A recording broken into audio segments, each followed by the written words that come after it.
오늘은 이제 19장 20절까지 말씀을 볼 텐데요. 그래서 에베소, 제목은 에베소 제3차 전도 여행입니다. 이 바울이 1차, 2차, 3차에 걸쳐서 이렇게 복음을 전하게 되는 이 과정이 이 성경에 그것도 이 사도행전 13장부터 20장, 21장까지 이렇게 그러니까 많은 장을 할애해서 이렇게 기록이 되어 있습니다. 그만큼 우리가 사도행전에서 다른 말씀도 중요하지만 바울이 이렇게 하나님의 이 복음을 받들고 복음을 전하는 그러한 과정, 거기서 일어난 여러 가지 일들, 이런 것들이 상당히 중요하기 때문에 우리가 이렇게 자세하게 살펴보는 겁니다. 우리가 1차, 2차 벌써 가물가물하죠. 그래서 잠깐 이제 우리가 이 그림으로 어떤 목사님이 초등학생에게 이렇게 설교를 하려고 준비했는데 1절에도 한번 보여드렸지만 정말 잘 만들었어요. 그죠? 한눈에 들어오죠. 1차 전도여행. 이제 바울과 바나바가 안디옥에서 이제 안수를 받고 이제 떠나게 되는 거죠. 구브로 섬에 이제 가서 이제 마가가 거기 합류하게 되고, 거기 이제 총독 바울 기억나시죠? 근데 이제 이 엘루마가 이렇게 마술사였는데 거기서 이제 회방을 자꾸 이제 바울로 하여금 총독으로부터 이렇게 떨어지려고, 이 총독이 바울의 말을 이렇게 들으려 하니까 이제 거기서 이제 바울이 이제 엘루마를 책망하죠. 자, 그런 일이 있었고, 그러면서 거기서 이제 떠나서 이제 비시디아 안디옥에 가서 이제 바울이 이제 여기서 이제 복음을 설교 이제 아마 시작한 장소가 아닐까 이렇게 생각이 됩니다. 그리고 이제 이고니온에 가서 이제 여기서 또 이제 복음을 전하고 루스드라에서 이제 복음을 전하는데, 자, 여기 이 루스드라에서 여기서 이제 안진뱅이를 이제 일으키는 사건이 일어나죠. 이 바울이 이 안진뱅이를 일으킨 겁니다. 그랬더니 사람들이 이 바울을 또 바나바를 신으로, 그래서 당신은 제우스입니다. 당신은 뭐 헤매입니다. 허매입니다. 이렇게 높이는데 아니다. 바울이 우리를 높이지 마라. 이제 했어요. 그리고 나서 돌에 맞아서 그 유대인들이 쫓아다니면서 계속 방해한다고 했죠. 그 돌에 이제 바울을 쳐서 이제 죽은 줄 알고 이제 성 밖으로 이제 끌어냈다고 했어요.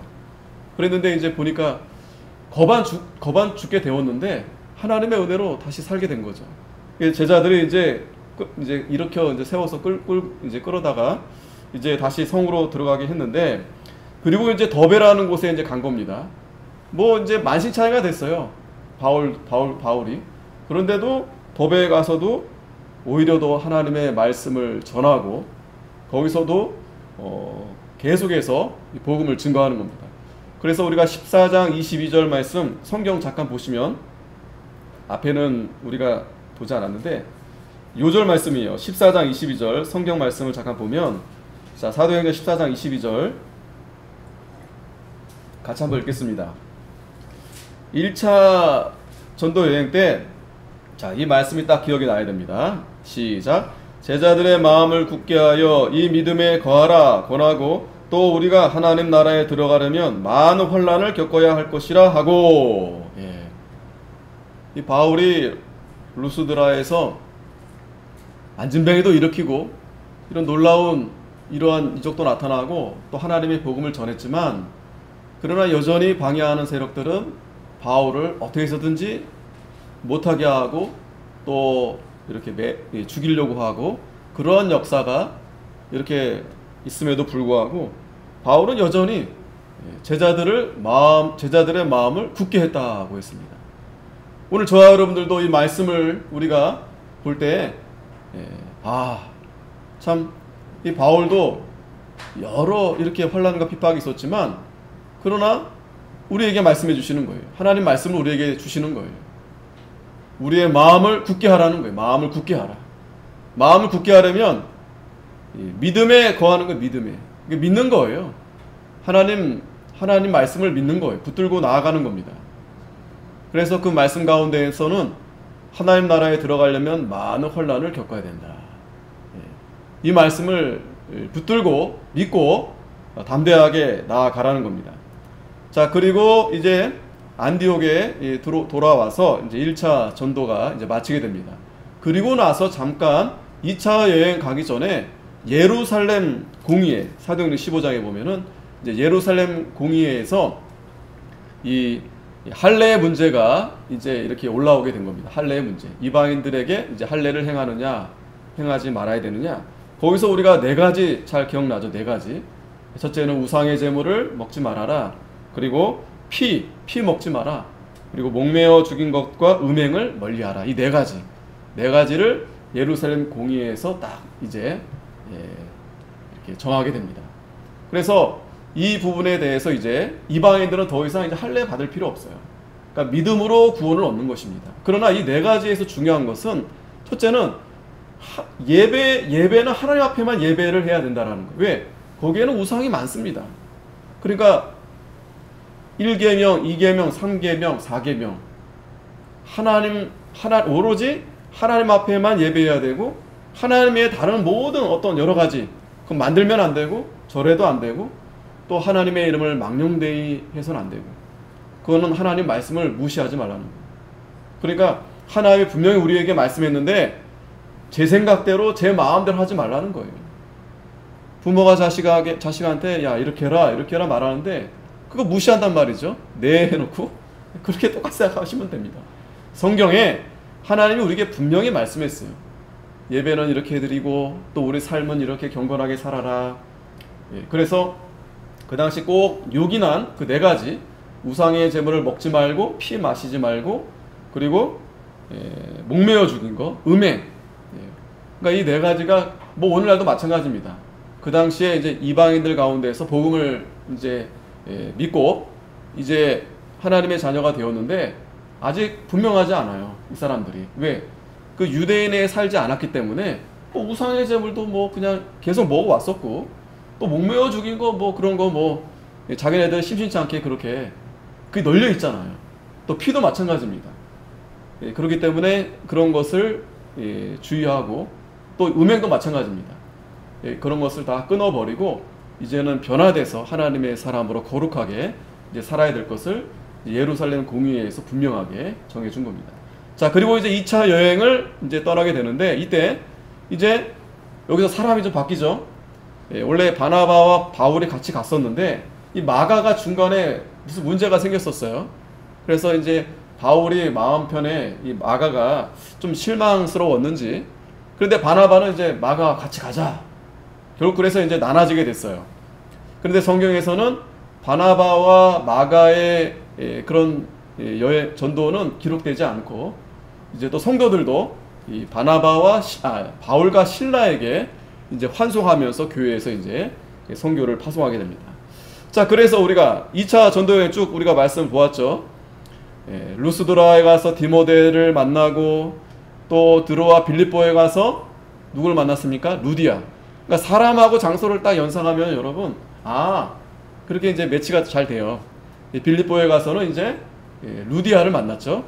자, 그런데 거기서 또 감옥에 갇히는 사건이 나타나게 됩니다. 자, 성경을 보면은 아까 1차 여행 때도 마찬가지지만 안진뱅이를 일으키고 나서 바울이 돌에 맞고 죽을 뻔했어요. 2차 여행 때도 빌립보에서 귀신을 쫓아냈습니다. 어떤 여인을 그거 뭐 귀신에 들려서 점치면서 그 사람들한테 이렇게 많은 이런 돈벌이를 해줬죠. 근데 자꾸 바울을 귀찮게 하니까 바울이 귀신을 쫓아냈단 말이죠. 그런데 그리고 나서 바울과 실라가 감옥에 들어갑니다. 왜? 그 돈벌이 하던 사람들이 이제 그 여자가 더 이상 이제 그걸 못하게 되니까 바울과 실라를 고소해서 감옥에 들어가게 되는 겁니다.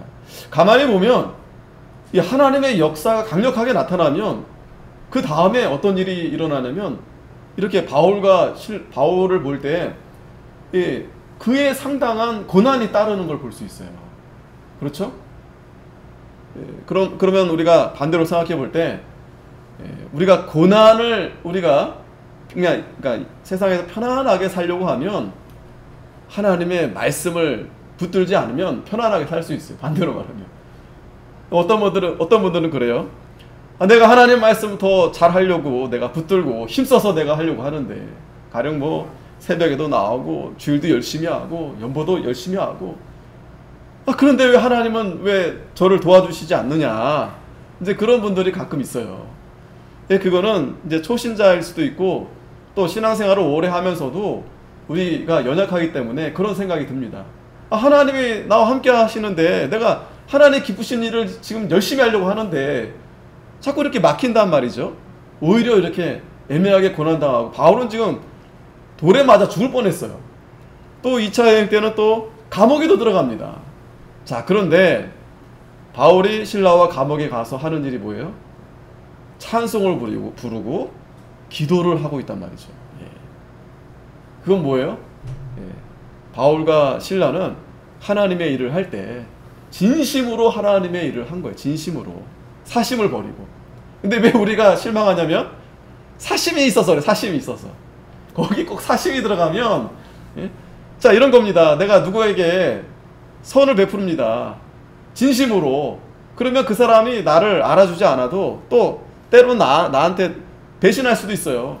근데 내가 진심으로 하면 그러면 뭐 거기까지입니다. 거기 내가 이렇게 해줬는데 저렇게 해줬는데 뭐 그렇게 생각할 필요도 없어요. 그런데 사심이 들어간단 말이에요. 사심. 내가 이렇게 도와줬으니까 저 사람이 나를 생각해 주겠지. 나중에 나를 좀 알아주겠지. 그러면 꼭 실망하게 되는 거예요. 그러면. 그래서 우리가 가만히 성경을 자세히 볼 때 이 바울과 신라가 참 이들도 인간 아니겠어요? 하나님의 이 복음을 전하면서 말이죠. 고생하면서 하는데 인간적으로 좀 혜택을 좀 받고 누가 좀 도움을 받고 그러면 얼마나 좋겠어요. 그죠? 그런데 그런 것도 있지만 분명히 있습니다. 루디아가 이렇게 잘 대접하고 또 여러 종들을 만나고 그런 하나님의 은혜가 없는 건 아니에요. 하지만 반면에 여러 가지 또 환난과 핍박이 또 있다라는 거죠. 그러니까 그러한 시험이 있습니다. 그러니까 시험도 하나님이 아무나 시험 치는 게 아니에요. 시험이 없다라고 해서 좋은 게 아닙니다. 시험은요, 이제 됐구나. 준비가 되면 하나님이 시험을 칩니다. 가만히 생각해 보세요. 그러니까 바울과 이 신라도 점점 하나님의 일을 하면서 어떻게 바울과 신라도 처음부터 잘합니까? 아니죠. 실수도 하고 여러 가지 또 넘어지기도 하고 하지만 거듭하면서 하나님께서 이 바울과 신라를 점점 자라나게 하려고 하신다는 거죠. 그게 그래야 하나님께서 최종적으로 땅끝까지 더 멀리 하나님의 이 복음을 전하도록 이 일을 감당하도록 그렇게 일을 맡겨야 되겠기 때문에 그런 하나님이 중간중간에 여러 가지 시험을 하시는 겁니다. 이거는 바울뿐만 아니고 이스라엘 백성들에게도 마찬가지예요. 이스라엘 백성들에게도. 근데 사람들은 이 시험, 그러니까 시자만 들어도 그냥 시자는 다 싫어해요. 갑자기 명절에 시자 다 싫어합니다. 다. 그러니까 자기에게 어떤 좀 걸림돌이 되든지 그런 거 다 싫어해요. 그런 거. 웬만하면 편안하게. 그러니까 나 혼자. 그러나 우리 성도들은요, 혼자 절대 안 됩니다. 지금 바울도 혼자 가는 게 아니에요.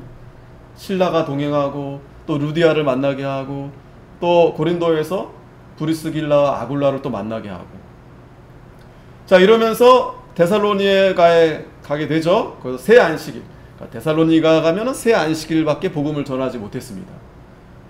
어쩔 수 없었어요. 또 거기서도 쫓아와가지고 회방을 놓고 하기 때문에 그런데 우리가 데살로니가 교인들이 새 안식을 들었지만 믿음의 역사, 사랑의 수고, 소망이 있네. 이들이 사람의 말로 받지 않고 하나님의 말씀으로 받았다고 했습니다. 그리고 베레아를 지나갔어요. 그 밤에 베레아 사람들은 친절했다고 그랬어요. 날마다 하나님 말씀을 상고했다. 이 베레아. 그리고 아덴에 가서 이제 복음을 전했는데 아덴은 대단한 도시라고 했죠. 그렇지만 사람들이 호기심은 있었지만 하나님 말씀을 복음으로 받아들이지 않았습니다. 그리고 이제 지난주에 이제 고린도에 이제 가게 되었죠. 고린도에서는 이제 1년 6개월을 이제 머물면서 여기서 이제 또 브리스길라와 아굴라 굉장히 이 바울에게 있어서 중요한 그러한 또 성도들을 만나게 됩니다. 참 이거 보면은 하나님께서 다 예배해 두셨어요. 예배해 두시고 또 바울이 이런 일할 때마다 어떤 거시적인 어떤 보여지는 거, 뭐 가는 데마다 막 건물이 세워지고 뭐 사람들이 볼때같이 물리고 그런 게 아닙니다. 그러니까 여러분들이 이 성경을 보실 때 그런 걸 잘 보셔야 돼요. 당연히 그럴 수밖에 없습니다. 이 바울이 아덴에서도 실망했던 것이 정말 찬란하고 아름답고 대단한 도시였지만 거기에는 온갖 우상이 가득한 거예요. 그리고 하나님의 복음을 잘 받으려 하지 않아요. 그러면서 바울이 거기서 내가 이제 고린도에 갈 때 내가 이제는 십자가의 도만 전해야 되겠다. 십자가의 도만 전해야 되겠다. 특별히 이 십자가. 왜냐하면 사람들은 이 십자가를 잘 들으려 하지 않아요. 그저 세상에서 부귀영화. 우리도 마찬가지죠. 오늘날 성도들도 마찬가지죠. 이렇게 문명이 발달하고 물질적으로 이렇게 풍요로울 때 사람들은 십자가를 잘 보려 하지 않아요. 들으려 하지 않아요. 십자가의 말씀을 들으려 하지 않아요. 그저 좀 어떻게 복을 받고 잘 살고 잘 되고 우리 자녀들도 좀 잘 되고 잘 먹고 세상적으로 그냥 꽉 차 있게 된 겁니다. 자, 고린도에서도 복음을 잘 전했지만 여전히 이제 여러 또 쫓아다니면서 또 핍박하는 무리들이고 또 앞으로 또 이제 소송을 또 계속해서 유대인들이 쫓아와서 괴롭히는 유대인들이 또 힘들게 하니까 지난주에 환상을 통해서 하나님이 이 바울에게 말씀해 줬다고 그랬어요. 다른 내용이 아니고 두려워 말라. 내가 너와 함께한다. 그리고 내가 너에게 주는 말을 담대히 전해라. 우리가 이런 하나님의 위로의 말씀을 좀 들어야 되지 않겠어요? 그런데 우리가 이런 말씀은 잘 들리지 않아요. 꿈에도 안 나와. 왜 그런지 아세요? 너무 편안해서 그래요. 편안해서. 위로받을 게 없어요. 왜? 세상에서 다 위로를 받으니까. 우리가 진짜 하나님 말씀을 붙들고 정말 하나님 말씀대로 살려고 할 때 참 애매하게 핍박받고 고난받고 이런 것이 좀 있어야 이렇게 바울처럼 기도 중에 하나님이 이렇게 위로의 말씀을 주시고 그게 위로가 되고 힘을 얻어서 내가 더 하나님 말씀을 이렇게 증거해야 되겠다. 하나님 말씀대로 살아야 되겠다. 이래야 되는데 이게 아니고 우리가 그냥 세상에 그냥 푹 빠져 있어요. 그러니까 하나님의 말씀으로 위로를 별로 그게 위로가 되지 않는 겁니다. 그러니까 여러분 지금 이 코로나 시기에 여러분 생각해 보십시오. 우리가 진짜 하나님 앞에 나와야 되는 거 아니겠어요? 그러니까 하나님이 이걸 보여주시는 겁니다. 우리를 돌아보게 하시는 겁니다. 정말 우리가 정말 힘든 시기입니다. 그런데 사람들은 하나님 앞에 나오려고 하지 않아요. 이미 마음이 세상에 다 이미 거기에 젖어 있어서 그냥 좀 힘들어도 이 또한 지나가리라 들은 것 많아가지고 그냥 조금 더 이렇게 세상에서 그냥 나 혼자 내가 좀 그냥 편안하고 내가 좀 이렇게 세상에서 좀 이렇게 그러면 그게 위로가 되는 거예요. 뭐 하나님 앞에 뭐 더 힘써서 뭐 어떻게 해서든지 더 그런 게 점점 이제 과거에 한번 생각해 보십시오. 뭐 맨날 옛날 얘기하면 좀 그렇지만 그래도 우리가 어려웠을 때 뭐 몇십 년 전만 해도 20년 전만 해도 그랬어요. 20년 전만 해도 제가 어렸을 때도 교회에 밤이면 밤마다 뭐 새벽마다 그냥 기도 소리가 끊이지 않았어요. 얼마나 우리 앞에 믿음의 선진분들이 그냥 그렇게 그냥 교회에 와서 밤 새우면서 기도하고 그 전에도 마찬가지죠. 그러한 기도로 인해서 이렇게 하나님이 은혜를 많이 부어주셨는데 그러한 우리가 다시 이제 회복이 돼야 된다. 다시. 그래도 하나님은 우리가 사무엘상을 생각해 볼 때 그 등불을 꺼트리지 않으세요. 그죠? 등불을 꺼트리지 않으세요. 근데 우리가 한 가지 우리가 또 잘 생각해야 될 것은 꺼트리진 않으시는데 옮기신다. 그걸 잘 기억하십시오. 나에 대해서 하나님이 그 등불, 우리의 그 등불이 꺼지지 않게끔 우리가 기도하고 이렇게 사모해야 되는데 내가 그 일을 감당하지 않으면 그 등불이 다른 사람에게, 다른 교회에게, 다른 나라에게 그렇게 하나님이 옮기신다는 거 우리가 잘 기억해야 되겠습니다. 자, 그러면서 이제 3차 여행은 잠깐 그냥 그림만 보시면 되겠어요. 다시 이제 안디옥에서 출발해서 에베소.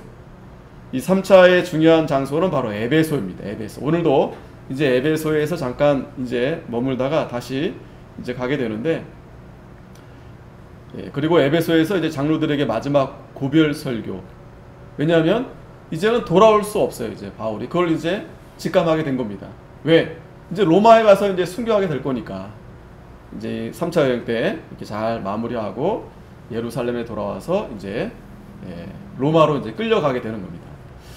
자, 오늘 이제 18장 이제 이 마지막 부분을 이제 2차 전도를 이제 마무리를 좀 보면 12절에 갈리오가 아가야 총독되었을 때 유대인이 일제히 일어나 바울을 대적하여 재판 자리로 데리고 와서, 자, 이 말씀은 아까도 말씀드렸지만 그날 밤에 우리가 이제 9절 10절 말씀 보면 두려워 말라, 환상 중에 하나님 말씀해 주셨어요. 두려워 말라. 그리고 너는 잠잠하지 말고 말하라. 내가 너와 함께 할 거다. 아무 사람도 너를 대적하고 해롭게 할 자가 없고 또 이 성 중에 내 백성이 많을 것이다. 하나님이 그 밤에 이제 환상으로 바울에게 보여주셨어요. 그리고 그 다음에 이제 좀 지나서 이렇게 이 재판이 이제 벌어지게 된 거예요. 참 피곤합니다. 그죠? 오늘날도 막 뭐 소송 재판 이것도 난무하지만 한번 하면 이게 쉽게 끝날 문제가 아닙니다. 그런 문제가 아닙니다. 그러니 바울도 정말 이거 얼마나 그냥 복음 전하는 것도 쉽지 않은데 가는 곳마다 이렇게 시비를 걸고 소송을 걸고 또 매로 막 때리기도 하고 돌 던지고, 그래도 하나님께서 그 밤에 환상으로 그 말씀을 해주셔서 힘을 보돋아 주시는 거예요. 두려워하지 말라는 겁니다. 자, 그런데 이제 갈리오라는 아가야 총독을 이제 만나게 됐는데, 자, 이 사람을 좀 가만히 보면, 자, 13절에 말하되 이 사람이 율법을 어겨 하나님을 공경하라고 사람들을 권한다. 자, 이제 이렇게 소송을 건 거예요. 그랬더니 바울이 입을 열고자 할 때 갈리오가, 그 총독 갈리오가 유대인들에게 이르되 너희 유대인들아, 만일 무슨 부정한 일이나 괴악한 행동이었으면 내가 너희 말을 들어주는 것이 가하거니와, 만일 문제가 언어와 명칭과 너희 법에 관한 것이면 너희가 스스로 처리하라. 나는 이러한 일에 재판장 되기를 원치 아니하노라. 자, 이 가리오라는 사람이 재판을 지금 이렇게 딱 해야 되는데 지금 그 소송권을 받지 않겠다 이렇게 말씀하는 거예요. 그럼 뭐냐면 지금 분리시키는 겁니다. 왜냐하면 유대인들이 지금 바울을 가지고 문제 삼은 것은 이거는 이제 정치적인 게 아니에요. 그러니까 자기 어떤 종교적인 문제에 있어서 이 문제를 가져온 겁니다. 그러니까 가리오는 쉽게 말하면, 야, 그 문제는 너희끼리 알아서 해결해야 된다. 이거는 이거는 이제 정치적으로 이제 그걸 관여할 문제가 아니다. 여기서 얼핏 우리가 참고해야 될 것은, 이 국가가 종교에 대해서 어떤 개입이나 간섭을 할 수 없습니다. 근데 뭐 예전에는 뭐 이런 법이 없었잖아요. 그래서 미국에서 이 헌법을 만들 때 이걸 제정해 놓은 거예요. 그게 바로 정교 분리의 그런 법이에요. 정교 분리. 정교 분리. 그러니까 정치와 교회는 이제 서로 이제 개입할 수 없다. 그러한 법을 만들려고 했던 의도는 이 교회의 자유를 위해서 그 법을 만든 거예요. 그 교회의 자유를 위해서. 또 이 국가가 교회를 어떤 국가의 국교 이거를 만들지 못하도록 하기 위해서 정교 분리의 법을 이제 세운 겁니다. 그러니까 이 교회는 자유롭게 예배할 수 있고 자유롭게 종교 생활을 할 수 있는 거예요. 그렇게 이제 법을 제정해 놓은 겁니다. 그러니까 가리오도 언뜻 이제 그런 식의 이제 말을 한 겁니다. 우리가 그거 관여할 필요도 없고 그건 너희들이 알아서 해결해야 될 문제다. 마찬가지로 교회가 국가에 대해서도 뭐 이랬다 저랬다 이렇게 물론 정치적인 어떤 그런 견해는 가질 필요는 있습니다. 그러나 개인이 그걸 가지고 어떤 참여도 할 수 있고 어떤 여러 가지 얘기도 할 수 있지만 교회가 정치에 참여할 수 없어요. 교회는 정치에 참여하는 게 아니에요. 개인이 정치에 대해서 여러 가지 내가 뭐 이쪽 당이 좋다, 저쪽 당이 좋다 그렇게 할 수 있는 겁니다. 그러나 단 국가가 교회에 대해서 진리에 대한 문제에 있어서 어떤 여러 가지 제재를 하거나 할 때에는 그때는 이제 교회 일원들이 이제 모여서 어떤 회의를 한다든지 어떤 그런 것을 통해서 국가에 제한을 할 수 있습니다. 이걸 우리가 잘 알아야 돼요. 국가와 교회의 어떤 성경은 분명하게 로마서 13장에도 말씀했지만 국가는 하나님이 세우신 거예요. 왕이고 대통령이다 하나님이 세우신 겁니다. 그래서 모든 백성들은 그 왕의 말을 잘 들어야 돼요. 그걸 거부하거나 그걸 반대하는 것은 하나님의 말씀을 거부하는 것과 같다. 그렇게 해야 이 국가가 안정이 됩니다. 하지만 이제 뭐 좀 잘할 수도 있고 잘 못할 수도 있죠. 그런데 우리는 뭐 다 봐줄 수는 있지만 이 진리에 대한 문제, 가령 이제 교회를 폐쇄시킨다든지 하나님의 말씀을 전하지 못하도록 이렇게 할 때에는 우리가 이제 교회 일원들이 모여서 거기에 대한 제한을 할 수 있고 거기에 대한 어떤 저항을 그걸 할 수는 있는 겁니다. 하지만 우리가 그 이전에 보편적으로는 우리가 받아들여야 되고 또 수용을 해야 되는 거예요. 자, 가룟유가 참 이 어려운 지금 재판인데 그걸 잘 이렇게 한 겁니다. 그래서 국가와 교회를 이렇게 분리시킨 거예요. 자, 그랬더니 이제 이 가룟유가 이제 재판하는 자리에서 그들을 다 이제 나가라고 한 겁니다. 이제 너희들끼리 그건 너희들의 문제다. 자, 그랬는데 17절에 보면 모든 사람이 회당장 소스데네를 잡아 재판자리 앞에서 때리되 갈리오가 이를 상관치 아니하니라. 자, 그리고 났더니 유대인들이 마음이 편하겠어요? 마음이 이건 뭐 자기들이 그 재판에서 이길 줄 알고 했는데 재판도 안 되고 하니까 애매한 그 회당장 소스데네를 잡아다가 그 재판 자리 앞에서 막 때린 겁니다. 그런데 이 갈리오가 이걸 또 상관하지 않았어요. 사실은 이제 갈리오 입장에서는 이제 그런 소소한 것까지 이제 자기가 관여하게 되면 이게 일이 또 커지게 되는 겁니다.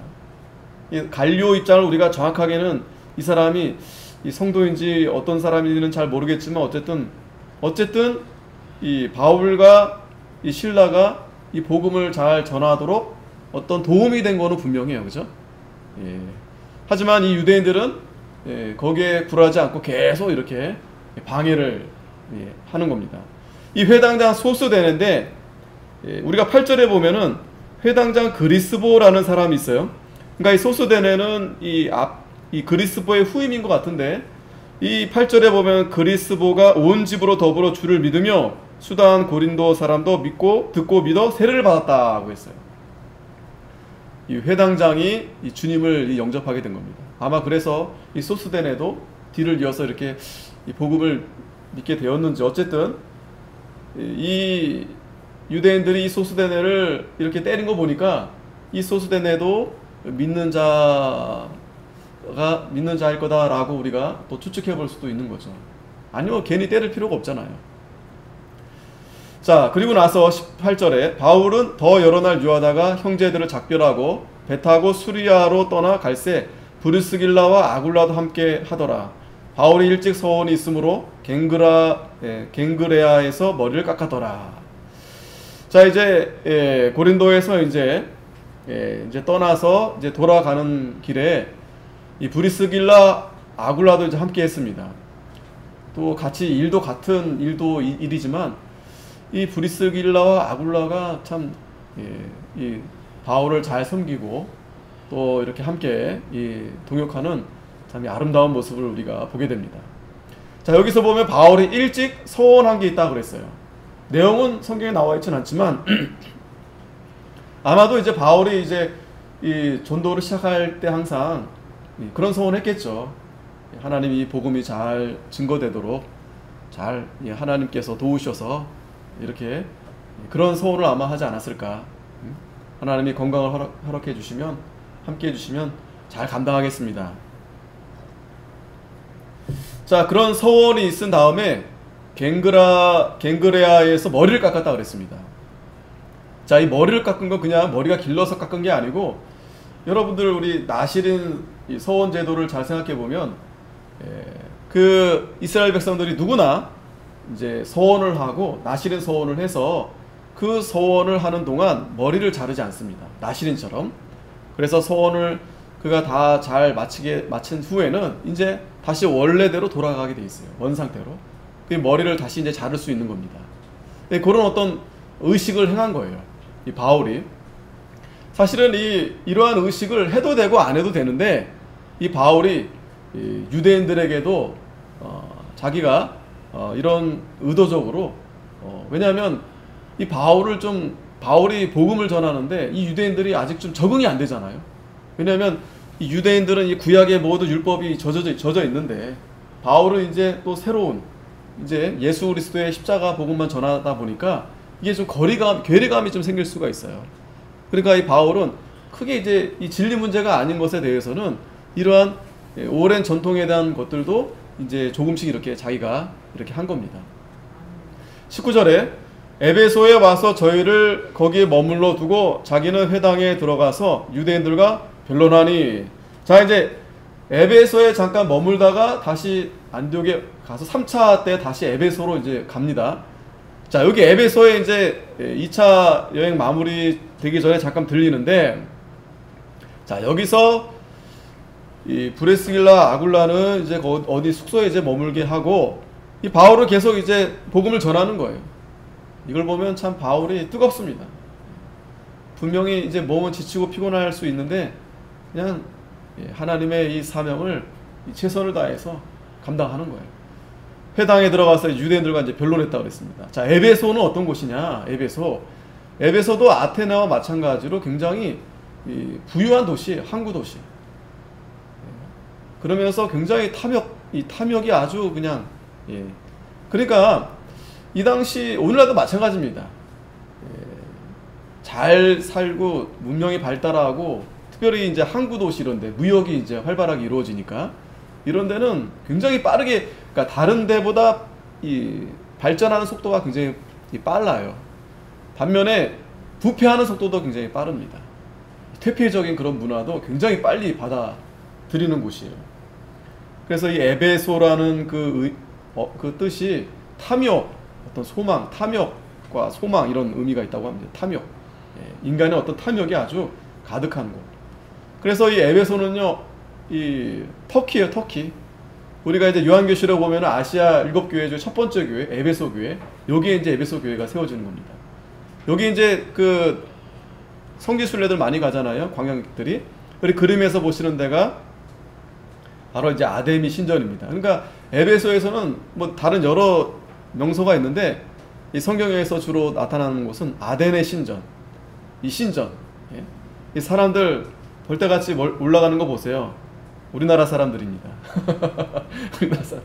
제가 그 사진을 딱 가져왔는데, 성지순례 가신던 분들. 이거 다 한국 사람들이에요. 참, 이 코로나 때문에 여기 못 가가지고 굉장히, 그죠? 이 이스라엘 이 나라에 우리나라가 참 아주 지대하게 이렇게 관광 때문에 거기 참 돈벌이를 많이 해줍니다. 우리나라가 관광들을 보면은 여기 안 가보신 분들이 없어요, 대부분. 저도 안 가봤지만 웬만하면 다 많이 갔습니다. 뭐 목회자들보다도 성도들도 많이 가요.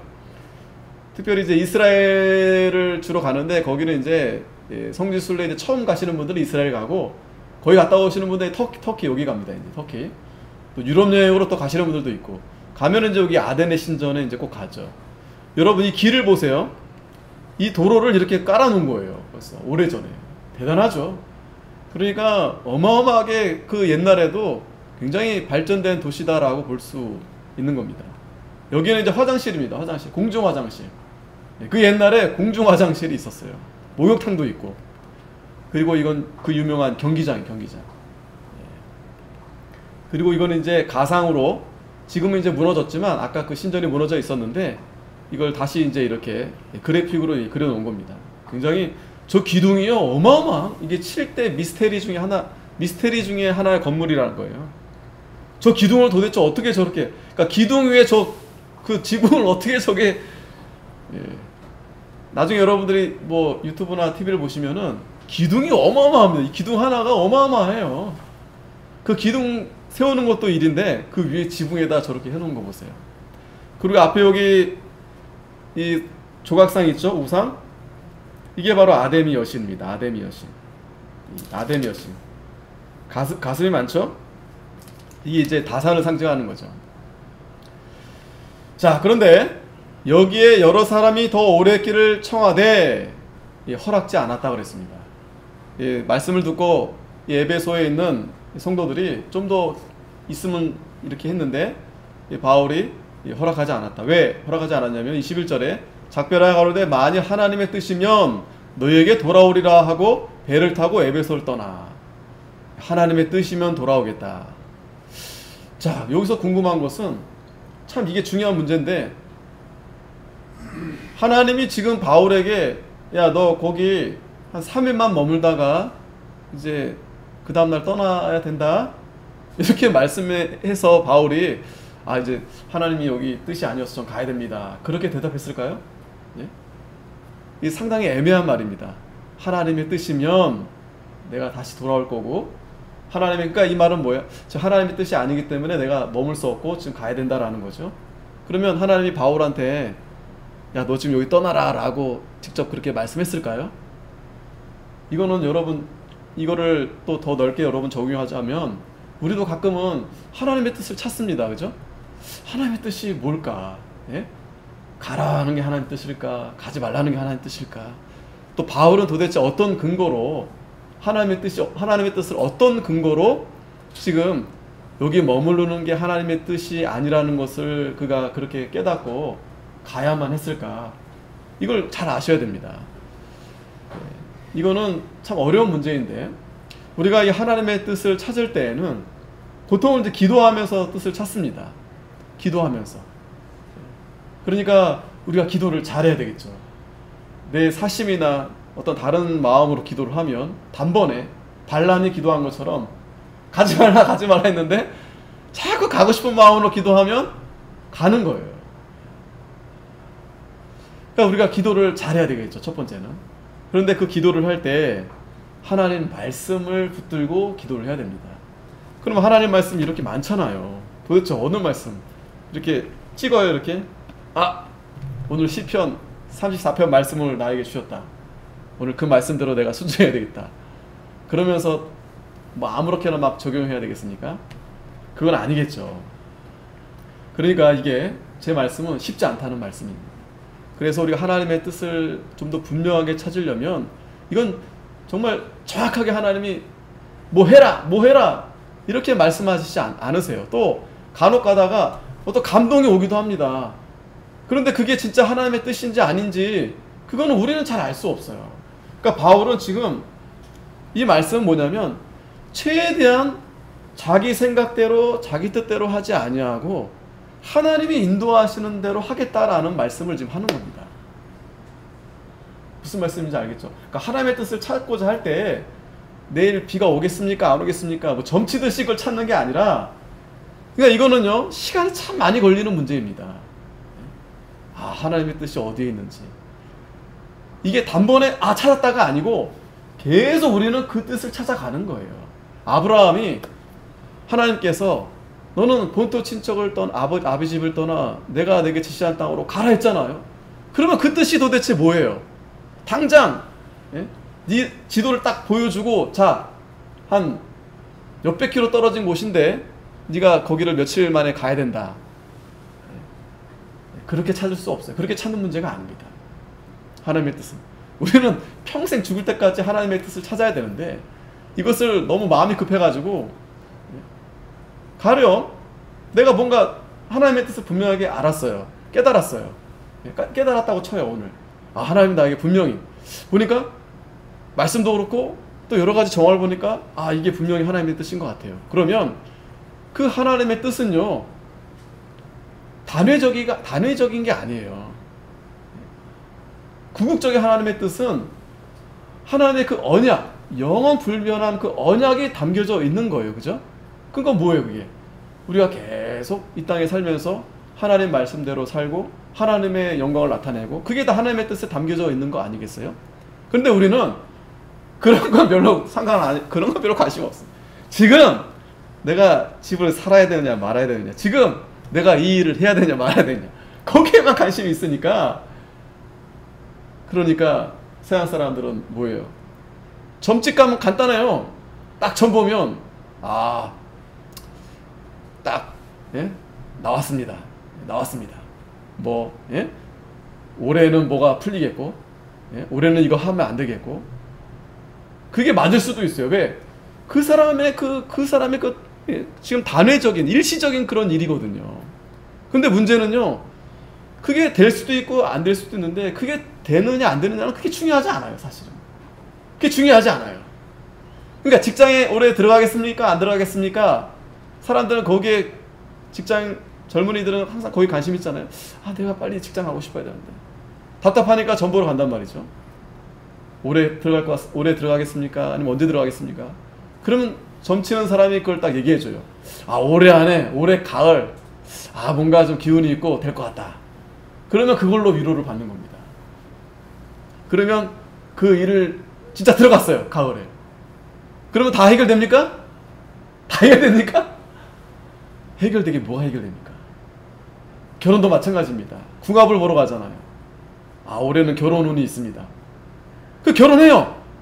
자식 운이 있습니다. 올해 자식을 낳을 것 같아요. 자식을 낳아요. 그럼 다 해결됩니까? 해결되게 뭘 해결됩니까? 결혼하면 또 문제가 또 시작되는 거예요. 자녀를 낳으면 또 자녀 때문에 또 시작이 되는 거예요. 이거는 뭐 이전의 문제는, 그러니까 결혼하기 전 문제보다 결혼하고 나서 문제, 직장 다니기 전보다 직장 들어가서의 문제는, 이거는 뭐 비교가 안 되는 거예요. 비교가 안 되는 겁니다.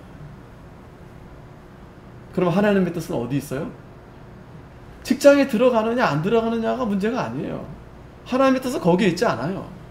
네가 지금 하나님과 관계가 잘 되고 있느냐, 네가 하나님 말씀을 잘 듣고 있느냐, 하나님 말씀대로 살고 있느냐, 그게 가장 본질적인 문제고 중요한 문제거든요. 그러면 내가 하나님과의 교통이 지금 잘 되고 있고 하나님 말씀대로 지금 살고 있고, 그러면 지금 당장 내가 직장이 없어도, 지금 당장 내가 결혼이 잘 안 되고 있어도, 지금 당장 내가 여러 집 문제, 자식 문제 잘 안 되고 있어도, 하나님의 그 영원한 그 계획 뜻은 반드시 하나님이 너와 함께 하신다. 너를 통해서 하나님 복을 주실 것이다. 네. 그 뜻이 이루어진단 말이죠. 그러면 그 하나님의 뜻을 알게 되면 어떻게 되겠어요? 나는 더 겸손하게 되고, 그 하나님의 뜻을 찾아서 행동하게 되고, 그 하나님의 뜻대로 내가 살려고 애쓰고 힘쓰고 이렇게 나아가게 된다는 거죠. 그게 우리는 정말 하나님의 뜻을 찾는 그런 우리 참된 성도들의 모습인 거예요. 이걸 엉뚱하게 하나님 점치듯이, 점 보듯이 기도하면서, 하나님 올해입니까 내년입니까?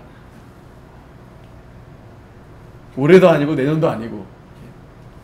하나님의 뜻은 그렇게 뭐 소소하게 이례적이고 그런 점치듯이 우상같이 그런 일을 하나님 하시는 분이 결코 아니다라는 거예요.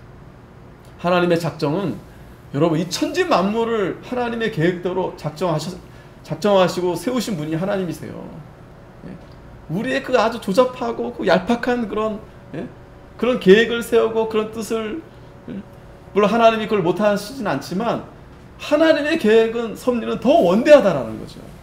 그러면 우리는 지금 바울처럼 내가 지금 가야 되느냐 말아야 되느냐, 지금 내가 어떻게 그걸 결정할 수 있는 문제가 아니에요. 물론 바울도 더 머물고 싶지만 더 신중하게, 지금 원래 계획은 지금 돌아가는 게 지금 계획이었던 것 같아요. 그러니까 하나님께서 바울을 통해서 내가 우선은 돌아가야 되겠구나, 가야 되겠구나. 내 마음은, 바울이 전에도 경험했습니다. 드로아에서 아시아에 자꾸 가고 싶은데 하나님은 자꾸 유럽으로 가게 하는 거예요. 그걸 막으시는 겁니다. 바울이 그걸 뜻을 어떻게 찾아요? 근데 바울은 자기는 아시아로 가고 싶었지만 하나님 막으시고 다른 데로 가게 하시니까 하나님 말씀대로 따라가는 겁니다. 그게 하나님의 뜻을 찾는 거예요. 오늘 당장 뭐를 짚고 뭐를 보고 이게 아니고, 계속해서 우리는 겸손하게 하나님의 뜻이 무엇인지, 그러면요 마치 바람이 불면 낙엽이 흔들리고 이렇게 떠밀려 가잖아요. 그렇게 우리는 떠밀려 가는 겁니다. 떠밀려 가는 거예요. 그러니까 예전에 강에서도 비행기가 큰 비행기가 예? 뭐 멀리 날아가잖아요. 파리가 여러분 대한민국에서 미국이 어떻게 갑니까? 파리가. 그런데 비행기에 딱 붙어 있으면 날아가는 거예요. 마찬가지죠. 우리가 뭐 얼마나 뭐 대단한 거 할 수 있겠어. 그런데 우리가 하나님의 뜻에 딱 편승되면 그렇게 날아가는 거예요. 하나님의 뜻에. 하나님 앞에 맡기는 겁니다. 그러니까 하나님의 뜻을 찾는다라는 것은 쉽게 말씀드리면 맡기는 거예요. 하나님 앞에 맡기는 거예요. 그리고 나서 이제 가이사라에서 상륙하여 올라가 교회 안부를 물음에 안디옥으로 내려가서 얼마 있다가 떠나 갈라디아와 부르기아 땅을 차례로 다니며 모든 제자를 굳게 하니라. 자, 바울은 이제 하나님의 뜻을 잘 찾아서 가는 겁니다. 이게 우리는 참 답답할 문제예요, 사실은요. 저와 여러분들도 이게 우리가 평생 숙제입니다. 하나님의 뜻이 무엇인지, 하나님의 뜻이 어디 있는지. 근데 이걸 여러분들이 막 그냥 한 시간 안에 하루 그걸 단회적으로 이건 어리석은 거예요. 우리가 하나님의 뜻을 어떻게 다 알 수 있겠어요? 예? 그 하나님의 그 원대한 뜻을 우리가 그걸 어떻게 우리가 다 알고 이해할 수 있겠어요? 다 모릅니다. 다 몰라요. 그러니까 오늘 여기서는 항상 바울이 이렇게 한 것처럼 항상 겸손해야 되는 거예요.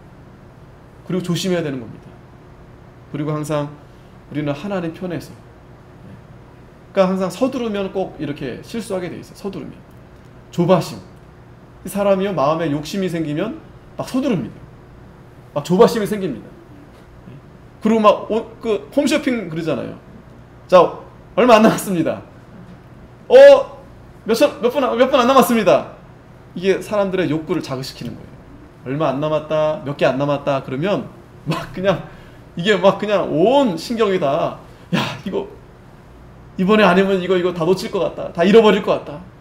그러면서 결국 생각이 좁아지는 거예요. 지금 당장 조금 손해봐도요, 나중에 더 큰 손해 안 볼 수 있고, 또 하나님이 내가 말씀 순종하면 지금은 손해봐도 분명히 하나님이 채워주십니다. 근데 그걸 보지 못하면 지금 이 작은 요 시선 안에서 이거 잃어버리면 사실 큰 문제도 안 나요. 그냥 아까울 뿐이에요. 내가 여기서 내가 좀 욕심부리면 좀 더 내가 받을 수 있는데 이게 좀 아까울 뿐이지 크게 나에게 사실은 손해보는 건 없어요. 그런데 자꾸 인간들은 거기다가 그냥 하나님의 뜻을 자꾸 부여해가지고 발람처럼 그게 욕심으로 기도하는 겁니다. 자, 이 고린도에서 이제 마지막으로 오늘 보면 누구를 만나게 되냐면 24절에 아볼로를 이제 만나게 돼요. 알렉산드리아에서 이제 아볼로가 이제 이렇게 에베소에 오는데, 이 사람은 학문이 많고 성경에 능한 자라. 그가 일찍 주의 도를 배워 열심으로 예수에 관한 것을 자세히 말하며 가르치나 요한의 세례만 알 뿐이라. 그가 회당에서 담대히 말하기를 시작하거늘 브리스길라와 아굴라가 듣고 데려다가 하나님의 도를 더 자세히 풀어 이르더라. 아볼로가 아가야로 건너가고자 하니 형제들이 저를 장려하며 제자들에게 편지하여 영접하라 하였더니 저가 가며 은혜로 말미암아 믿은 자들에게 많은 유익을 주니 이는 성경으로서 예수는 그리스도라 증거하여 공중 앞에서 유력하게 유대인의 말을 이기밀려라. 자, 이 아볼로, 이제 다음 주에도 이제 말씀드리겠지만, 이 말을 잘해요, 이 사람은. 그리고 또 성경에 능합니다. 참 이 말을 잘하는 게 참 유익합니다. 저도 좀 말을 좀 잘했으면 하는데. 그러나 이 아볼로가 말은 잘하지만 또 말은 잘해서, 그러니까 말을 잘한다는 학문에 굉장히 능하다는 거예요. 학문에 능하다고 다 말은 잘하는 건 아니지만, 그러니까 특별한 은사예요. 아볼로 같은 사람도 필요합니다. 굉장히 말도 잘하고 아는 게 많고. 그러나 보면 아볼로가 결국에는 이 브리스길라 아구라를 통해서 하나님의 도를 자세히 풀어 배우게 됩니다. 하나님의 도는 뭐냐면 십자가의 도. 그러니까 학문은요, 예수님에 대한 어떤 신학적인 지식은 많이 배울 수는 있어요. 그런데 십자가의 도는 깨달을 수가 없는 거예요. 십자가의 도. 예수님의 십자가 대속적인 그러한 죽음과 부활. 이거는 학문이 그거를 설명할 수가 없어요. 그래서 이 아볼로라는 또 귀한 종을 또 에베소에서 이렇게 만나게 됩니다. 기도하겠습니다. 하나님 아버지, 은혜를 감사합니다. 저희들이 오늘 이 시간도 하나님의 뜻 가운데서 모여서 예배하게 하시고 또 귀한 말씀을 듣게 해 주셨사오니 저희들이 바울과 같이 하나님의 뜻을 잘 찾아서 하나님의 뜻대로 순종해서 하나님을 기쁘시게 해드리는 복된 우리 성도들 다 될 수 있도록 하나님의 은혜 베풀어 주시옵소서. 예수님의 이름으로 기도하옵나이다. 아멘.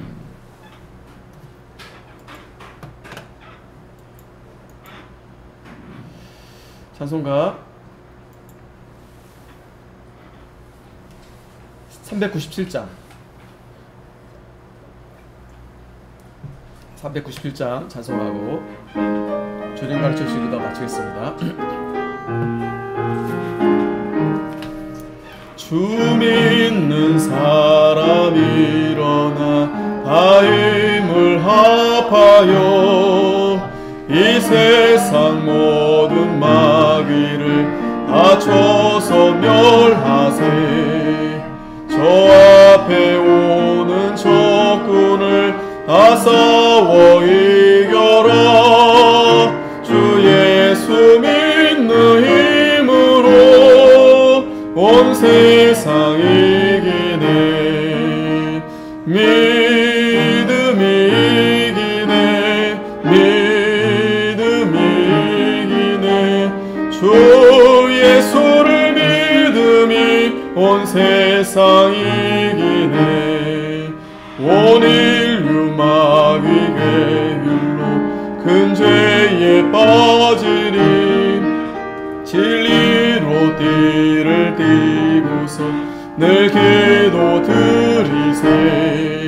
참 믿고 의지하면서 겁없이 나갈 때 주 예수 믿는 힘으로 온 세상 이기네.